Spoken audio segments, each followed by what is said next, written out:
Let's have a look at how to configure IPv4 addresses on Windows 11. At the very bare minimum, a device requires an IP address and a subnet mask. This is the smallest amount of configuration you can do. This will give the device access to the local subnet only. Generally, you would only configure a device like this for security reasons. For example, if you had a CCTV camera that should only be communicating with the digital video recording unit. You may configure the CCTV camera with the bare minimum configuration so it can't communicate past the subnet it is connected to. This also means you won't be able to access it from other parts of the network. This also includes monitoring tools to test if the camera is working. However, if security is the top priority, you may consider it. This does not happen very often since there are other ways to secure devices that most administrators will choose instead. The next configuration is the gateway, often called the default gateway. This will configure a default route for the device. If there are no other valid routes for the traffic will be sent to this IP address. Usually this address will be the router on the subnet that provides access to other networks. For example, on a home network, it will be the router that provides access to the internet. Generally speaking, most devices don't have routes configured on them other than the default gateway. Essentially, this means any traffic not for the local subnet goes to the default gateway. Lastly, Domain Name System, or DNS, is configured. DNS is essentially a database that contains a list of host names and their associated IP addresses. It is often compared with a phone book. DNS also helps devices find services on the network. For example, in the case of systems like Active Directory, DNS allows devices to find services in domain controllers. Thus, this configuration allows for local subnet access, access to other networks, and the ability to locate and find resources. On modern networks, these are the three fundamental configuration settings that you will be configuring unless they are configured automatically for you. Although you could configure the absolute bare minimum of an IP address and subnet mask, you will find that unless there is a really good reason not to, you will always be configuring these three options. Let's have a look at how to configure these three options on Windows 11. There are a number of different ways to configure networking on Windows 11. The most recently added method is to right-click on the Start menu and select the option Network Connections. Once in the networking settings, this will allow you to select which network settings you want to configure. There are many different options that can be configured, including advanced configurations like VPN and proxy settings. At the top are the Ethernet settings. Ethernet is a pretty common protocol for networking, and thus you will find wired network cards, wireless networks, and many other types of network adapters using this protocol, and thus their basic settings will appear under Ethernet. Since I want to configure the basic network settings, I will select the top option, Ethernet. This will show me all the basic settings for the network card in this computer. If you have more than one network card, the next network card will appear below this one. You will notice the section in the middle, IP assignment. To the right of this is how the network adapter is currently getting its configuration. In this case, the network adapter is getting its configuration automatically from a DHCP server. In most cases, your devices will obtain an IP address automatically from a DHCP server. Thus, all you need to do is make sure the network adapter is set to automatic, which is generally the default for most devices. However, there are some cases where you may want to set it manually. When the IP address is set manually, it is referred to as a static IP address. Often, when configuring an IP address on a server, you will configure a static IP address. Sometimes you may configure a static IP address for a device, for example, when a device does not have access to a DHCP server. When the network adapter is configured to automatic, the network configuration settings it obtained, plus some other information, will be at the bottom. To configure a static IP address, I will select the option on the right-hand side, Edit. To configure a static IP address, I need to select the option Manual. This will give me the option to configure IPv4 and IPv6. In this demonstration, I will be configuring IPv4 only, so I will select this option. the screen will show all the basic network settings that I can configure.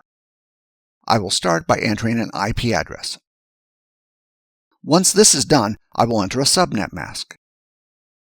If both these are entered correctly, you should be able to communicate with other devices on the same subnet. I will next enter the gateway address. This generally will be the address of your router. On company networks, sometimes it will be the address of another device, like a firewall or VPN device. If you find that your networking is not working, a lot of the time it will be an incorrect IP address or subnet mask. In the Network Plus exam, expect to get a question with an incorrect subnet mask or IP address. In the A+ exam, if you get a networking question, it will most likely be broad, asking you what you would need to check rather than asking you to correct the networking. If you see a question saying the device can ping the local network but not a remote network, it is most likely an incorrect gateway setting. You can't do it on this screen, but in Windows, there are ways to configure multiple gateway addresses. The way this works is that if the gateway were to fail, the next gateway would be used. The problem with this approach is that if the first gateway comes back online after a failure, the devices on the network will continue to use the second gateway and won't switch back to the first gateway. Nowadays, companies, rather than deploying two independent routers, will often use two routers where one is in use and the other is a standby. If the main router fails, the second router takes over using the same IP address. Thus, the devices on the network don't need to change any configuration if a router fails. Given this feature is generally not used that much nowadays, is probably why you can't configure it here. I will next configure the DNS server. In this case, I will use the IP address of Google's DNS server. In this screen, there's an option for DNS over HTTPS. This option is not available in some of the older network configuration tools. Thus, sometimes in Windows, you may need to use a combination of the new and old tools to configure certain options.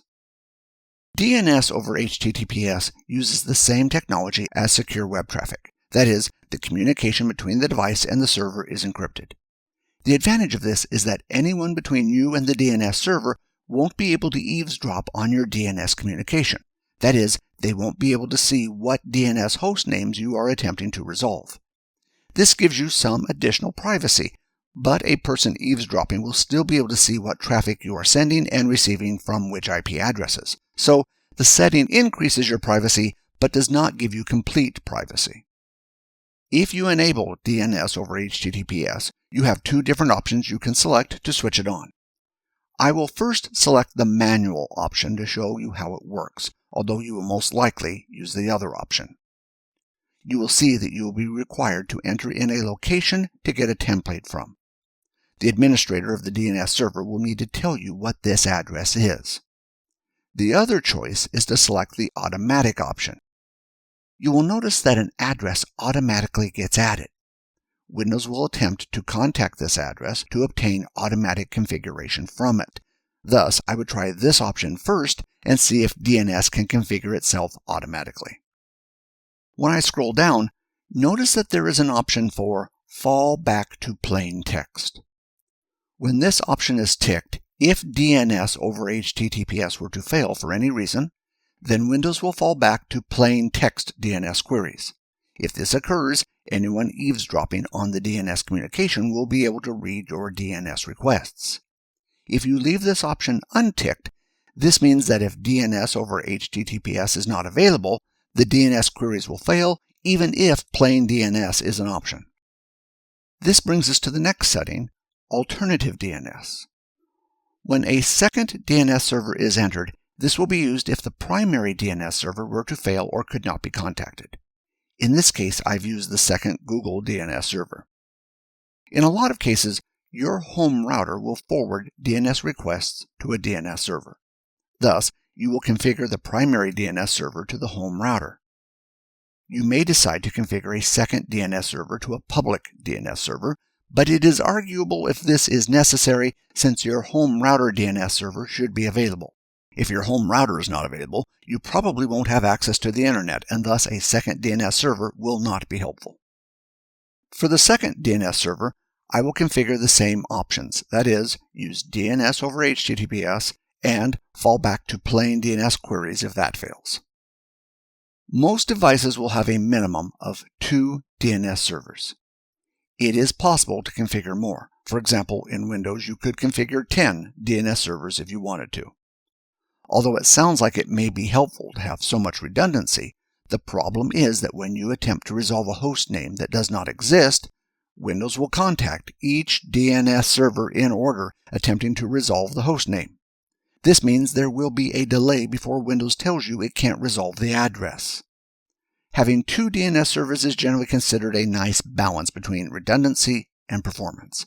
Any more than that is generally not used by many devices. I will now press the Save button and the network settings will be saved. That is all you need to do to configure an IP address. The network configuration is now complete. A good last step is to test that it is working. You don't want to walk away from a customer's computer and leave it in an unworkable state since you made a typo when entering the configuration. To do this, I will open a command prompt. I will then attempt to ping google.com. There are a number of different ways of doing this step. For example, you could open a web browser and attempt to open a web page or use another network function. Just make sure to test all the settings by resolving a host name and sending traffic to another network. If the host name is not in the DNS cache, it will resolve to Google's address, thus testing if the DNS server is working. Also, since it is sending traffic to another network, it is also testing if the gateway address is correct. If the host name does not resolve, I would next see if the network is working. To do this, I would ping an IP address on another network. In this case, I will ping the Google DNS IP address. If this fails, there may be a problem with getting traffic out of the network. The next step I would take is to ping the gateway address. This will test if the IP address and subnet mask are working correctly. Often network problems are just a matter of breaking it down to what works and what does not. Once you work out where a problem is, it will often lead you to the source. For example, if you can't ping the gateway, I would check the IP address and subnet mask. I would also check the network cable, basically everything between you and the gateway to see what the problem is. A lot of time in IT is spent eliminating what you know is working and then troubleshoot what is not to work out what the source of the problem may be. That concludes this video on how to configure IPv4 on Windows 11. I hope you found this video useful. Until the next video from us, I would like to thank you for watching.